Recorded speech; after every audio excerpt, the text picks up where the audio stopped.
Okonjo-Iweala brigue le poste de directeur général de l'Organisation mondiale du commerce.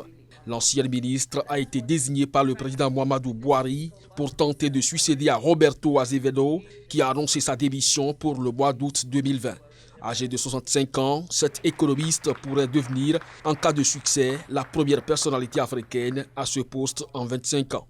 Sa désignation intervient alors que plusieurs personnalités, telles que la ministre kenyane Amina Mohamed, l'ambassadeur du Bénin à l'OMC Eloi Larou, l'Égyptien Hamid Mandou ou encore le Nigérian Yonov Frédéric Aga ont manifesté leur désir de diriger l'organisation. L'enjeu est d'obtenir la désignation d'une première personnalité africaine à la tête de l'institution fêtière du commerce international depuis sa création en 1995.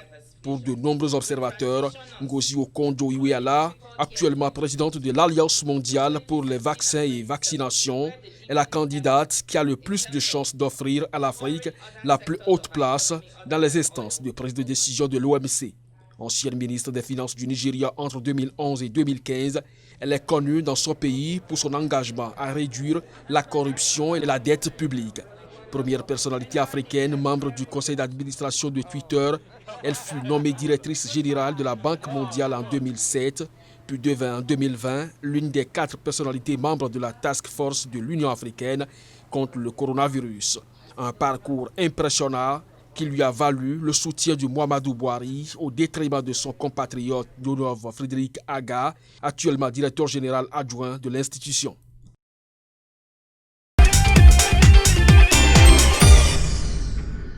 Née en octobre 1961, Amina Mohamed a obtenu le soutien de son pays, le Kenya, pour briguer le poste de directeur général de l'Organisation mondiale du commerce. Nommée en 2011 directrice exécutive adjointe du Programme des Nations unies pour l'environnement, Amina Mohamed a eu une longue carrière de diplomate avant de devenir ministre des Affaires étrangères de son pays de mai 2013 à février 2018. C'est la deuxième fois qu'elle tente sa chance pour prendre les rênes de l'OMC, après avoir fait partie des candidats qui ont perdu contre le Brésilien Azevedo en 2013. 4 années plus tard, soit en 2017, l'administration Kenyatta l'a également proposé à la présidence de l'Union africaine pour remplacer la Sud-Africaine Nkosazana Dlamini Zuma. Mais Amina Mohamed a perdu contre Moussa Faki Mahamat du Tchad. À l'en croire, l'Organisation mondiale du commerce a besoin de quelqu'un ayant la bonne expérience, quelqu'un qui est attaché au système multilatéral, mais qui a également la stature politique pour être un facilitateur efficace et un constructeur de consensus. Amina Mohamed estime que si cette personne est africaine ou que c'est une femme, ce sera tellement mieux.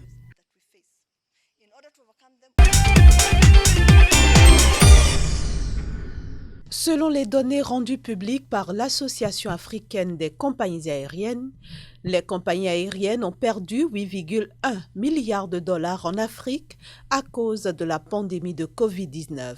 Une pandémie dont l'impact financier s'annonce sévère pour cette année 2020 sur le continent noir. En effet, si près de 6,7 milliards étaient enregistrés comme recettes en 2019, seulement 1,7 milliard de recettes sont attendues du transport des passagers en 2020, soit une baisse de 5 milliards. L'Association africaine des compagnies aériennes, qui note 12,64 milliards de recettes sur le segment passager en 2019, estime les recettes pour 2020 à 4,53 milliards de dollars.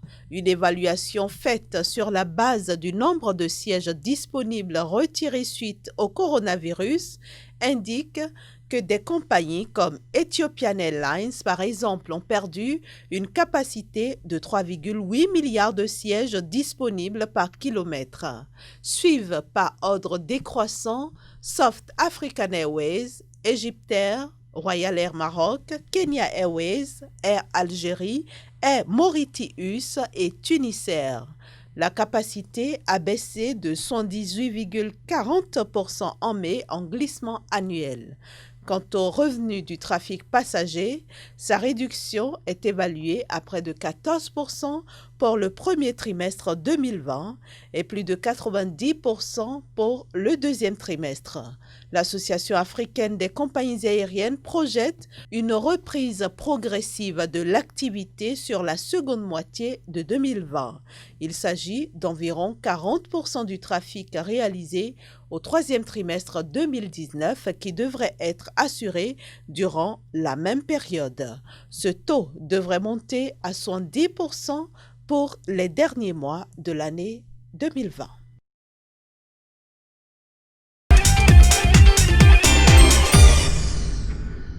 Avec un financement de 160 millions de dollars approuvé via le guichet de l'Association internationale de développement, la Banque mondiale apporte sa contribution à la relance du secteur agricole béninois. Destiné à renforcer les chaînes de valeur de la noix de cajou, l'ananas et d'autres produits frais, tout en boostant leur contribution à l'économie du pays, cette enveloppe permettra notamment de financer le projet d'appui à la compétitivité des filières et à la diversification des exportations. L'initiative prévoit le renouvellement de 10 000 hectares de plantations d'ananas et 135 000 hectares de plantations d'anacardes vieillissantes par l'amélioration de l'accès des exploitants au matériel végétal amélioré.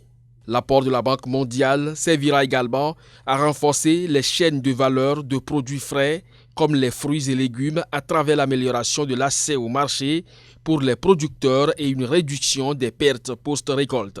À cet effet, il est prévu la construction d'un terminal de fret pour l'entreposage de produits périssables et la réhabilitation de 1200 km de routes ainsi que l'entretien de 4200 km de pistes rurales. Également, le Bénin, qui exporte actuellement peu de produits frais, fruits ou autres légumes à forte valeur ajoutée, verra le développement des services logistiques de la chaîne du froid et le renforcement de la capacité des agriculteurs à participer aux marchés régionaux et internationaux de fruits et légumes frais. Rappelons que l'ananas et la noix de cajou forment avec le coton le trio des principales cultures d'exportation du Bénin. Le pays entend faire passer sa production d'ananas de 400 000 à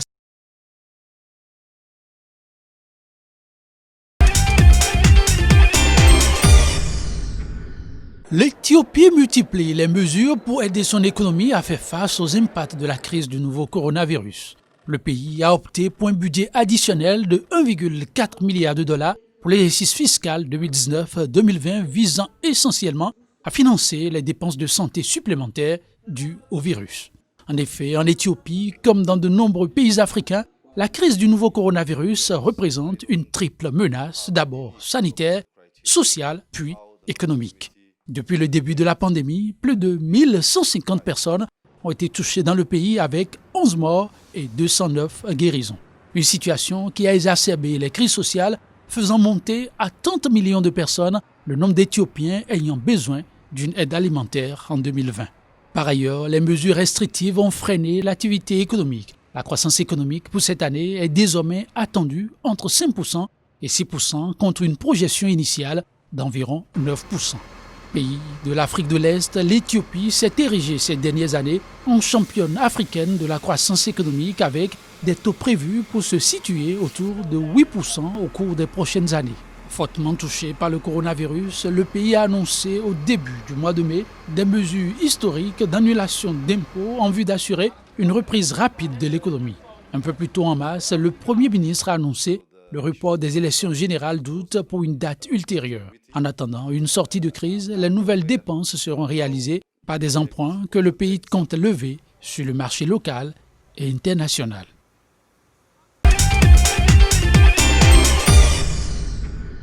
Intitulé « Coût de la production d'énergie renouvelable en 2019 », le rapport de l'Agence internationale de l'énergie renouvelable indique que les coûts compétitifs de la production d'énergie rendent les investissements dans les énergies renouvelables très attractifs.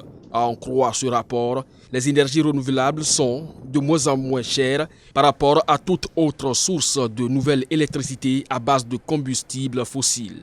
En effet, plus de la moitié de la capacité renouvelable ajoutée en 2019 permettait de réduire les coûts de l'électricité par rapport à ceux des nouvelles centrales au charbon les moins chères. Par ailleurs, les nouveaux projets de production d'énergie à partir de sources renouvelables sont aujourd'hui de moins en moins chers par rapport aux centrales à charbon existantes. En moyenne, il est moins cher de mettre en service de nouvelles installations d'énergie solaire photovoltaïque et éolienne que de maintenir de nombreuses centrales au charbon en exploitation. Raison pour laquelle cette tendance s'accélère et vient confirmer le besoin de mettre définitivement fin à la filière charbon.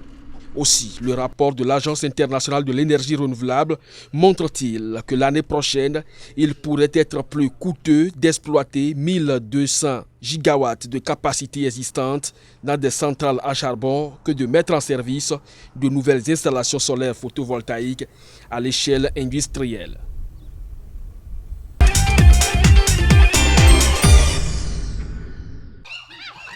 Le secteur touristique sera très affecté par la pandémie de coronavirus en Ouganda.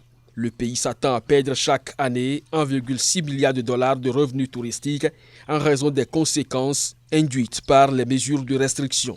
En effet, l'Ouganda a développé ces dernières années une économie fortement liée au tourisme grâce à sa faune et à sa flore qui attirent des millions de visiteurs. En 2017, les recettes touristiques du pays ont atteint les 2 milliards de dollars.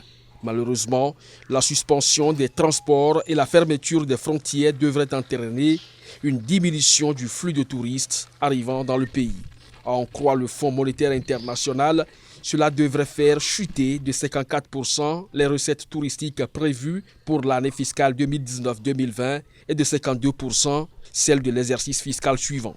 Cette situation devrait également affecter le flux de devises étrangères capté par le pays au cours de ces deux périodes. Pour l'exercice fiscal en cours, le FMI table sur une croissance de 3,3% en forte baisse par rapport à l'année budgétaire 2018-2019 où l'économie avait cru de 6,5%.